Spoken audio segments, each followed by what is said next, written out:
क्या आपने कभी सोचा कि जब दुनिया भर की सरकारों के पास नोट छापने की मशीन है तो ये सरकारें भला ढेर सारा पैसा छाप सबको अमीर क्यों नहीं बना देती?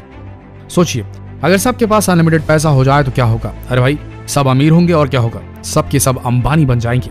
फिर ना कोई अमीर रहेगा ना कोई गरीब, गरीबी मिट जाएगी और किसी को काम करने की कोई भी जरूरत नहीं होगी। बस सुबह उठो, पैसे उड़ाओ और उड़ाते रहो। फिर तो कोई भी भूखे पेट भी नहीं सो पाएगा, ना कोई किसान मरेगा, ना किसी को सरकार से शिकायत होगी। तब तो कोई भीख भी मांगते हुए नजर नहीं आएगा, हर तरफ खुशियां ही खुशियां होंगी। लेकिन एक मिनट जरा ठहरिए, ये अपने सपनों पर ब्रेक लगाइए जरा। अनलिमिटेड पैसा छप गया तो हर तरफ हाहाकार मच जाएगा। आज हम इसी सवाल से पर्दा उठाकर इसे सुलझाएंगे और इस सवाल को समझने के लिए आपके दिमाग में ये फॉर्मूला बैठ जाना जरूरी है। किसी भी देश की उत्पादन करने की क्षमता, कितने गुड्स हैं उसके पास और कितनी सर्विसेज प्रोवाइड कर सकती है उस देश की जनता। सर्विसेज यानी कि डॉक्टर कंसल्टेशन से लेकर के ऑटो मैन्युफैक्चरिंग तक जितने भी हैं। गुड्स का मतलब दलहन तिलहन से लेकर गोल्ड तक जितने भी एक देश के पास गुड्स और सर्विसेज होते हैं उतनी ही करेंसी यानी कि मुद्रा उस देश के पास होनी चाहिए। ये है फाइनल फॉर्मूला। किसी देश में उत्पन्न होने वाली गुड्स एंड सर्विसेज की कीमत इक्वल टू देश की मौजूदा मुद्रा। इसे थोड़ा सिंप्लीफाई करके देखें तो ये मान के चलिए कि देश अगर एक बड़ा बाजार है और वहां एक सीमित अमाउंट में गुड्स हैं यानी कि प्रोडक्ट्स हैं, तो ये मानकर चलिए उन प्रोडक्ट्स की खरीदी और बिक्री के लिए जिन टोकन्स का प्रयोग किया जाता है वो ही करेंसी है। अगर हम करेंसी की संख्या बढ़ा दें तो भी उस देश में प्रोडक्ट्स या गुड्स की संख्या में तो वृद्धि हो ही नहीं सकती। होगा ये कि पैसा ज्यादा होगा पर गुड्स नहीं। कंफ्यूजिंग लगा? चलिए आपको थोड़ा सा इजी करके समझाते हैं। अब हम इस बात को उदाहरण के जरिए समझते हैं। मान लो कि किसी देश में 5 लोग रहते हैं और सबके पास 100 रुपए हैं और उस देश में 50 किलो चावल पैदा होता है। तो उस 50 किलो चावल का टोटल कीमत कितनी होगी? 100 गुणित 5 इक्वल टू 500।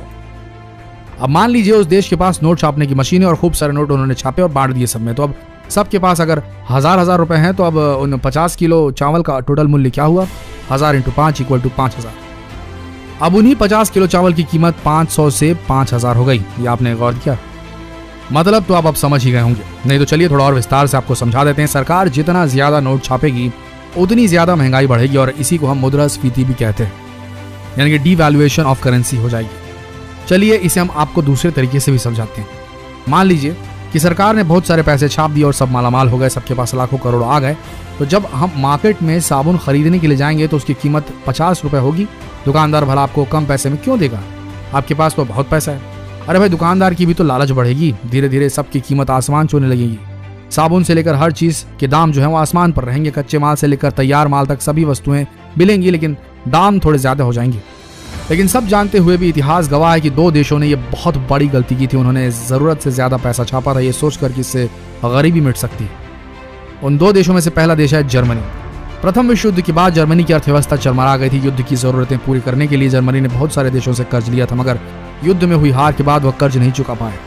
जर्मनी ने सोचा कि हम खूब सारा पैसा छापकर अपना कर्ज उतार देंगे। बस फिर क्या था, जर्मनी ने यही किया और उन्होंने अनलिमिटेड अमाउंट में पैसा छापा और फिर नतीजा यह हुआ कि वहां की मुद्रा का डीवैल्यूएशन, अवमूल्यन हो गया और वहां की महंगाई आसमान छूने लगी।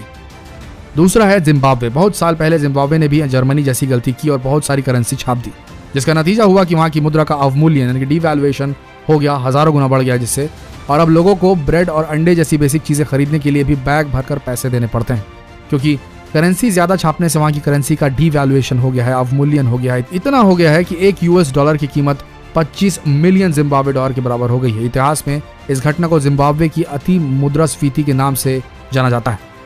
तो दोस्तों, क्या आप समझ गए कि आप जितने नोट छापेंगे उतने ही आपको महंगाई का सामना करना पड़ेगा और ऐसा करने से उस देश का आसमान छूता हुआ स्टॉक मार्केट भी जमीन पर आ जाएगा। करेंसी नोट जो हम यूज करते हैं उनकी अपनी कोई कीमत नहीं होती, उनकी सिर्फ एक्सचेंज वैल्यू होती है कि कितने सामान के बदले आप उस नोट को देते हैं, और इसलिए इसे लीगल टेंडर भी कहा जाता है। जैसा आप कानून द्वारा ऑथराइज्ड हैं कि आप किसी भी गुड्स या सर्विसेज के बदले उस नोट को एक्सचेंज कर सकते हैं। किसी भी देश में कितनी करेंसी प्रिंट करनी है ये तो खुद देश की सेंट्रल बैंक, उस देश की जीडीपी, राजकोषीय घनत्व, विकास दर जैसे कई कारकों को ध्यान में रखकर तैयार किया जाता है।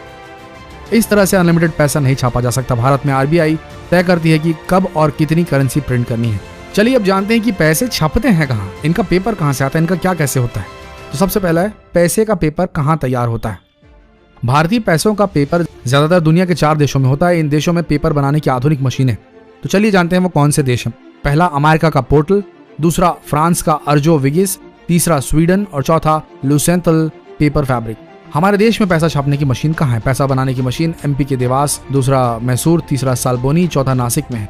देवास में नोट की स्याही और 10, 50, 500 के नोट छापे जाते हैं। मैसूर में 2000 के नोट छपते हैं। आपको बता दें कि देवास में एक साल में 265 करोड़ रुपए के नोट छपते हैं। इसके अलावा हमारे देश में एक पेपर मिल, 4 बैंक नोट प्रेस और 4 टकसाल मिल है। टकसाल मिल देश के 4 शहरों में, जिनमें मुंबई, हैदराबाद, कोलकाता, नोएडा शामिल है, वहां पर है।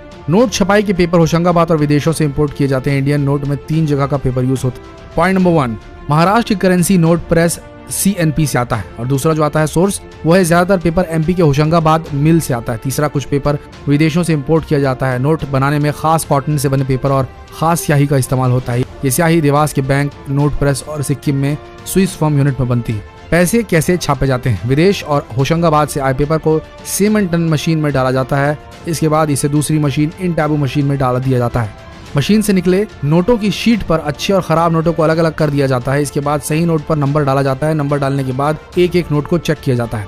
खराब नोटों का क्या करते हैं? जब नोट खराब हो जाते हैं तो उन्हें बैंक में जमा करवा दिया जाता है। बैंक उन नोटों को मुख्य कार्यालय में भेज देता है। वहाँ उनकी जांच होती है और उनकी जगह नए नोटों को छाप दिया जाता है।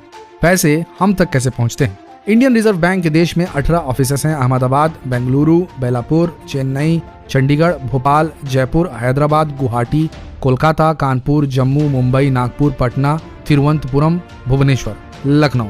सबसे पहले नोट इन ऑफिसेस में पहुंचते हैं। इसके बाद अलग अलग बैंकों में भेज दिए जाते हैं। तो आशा करते हैं आज आपको करेंसी से जुड़ी वो हर जानकारी मिल गई होगी जिसे आप अभी तक खोजा करते थे। आशा करते हैं वीडियो आप सबको पसंद आई होगी। इस वीडियो की जानकारी अपने तक सीमित न रखें। अपने फ्रेंड्स, फैमिली, रिलेटिव्स में इस वीडियो को शेयर करना बिल्कुल न भूलें। धन्यवाद।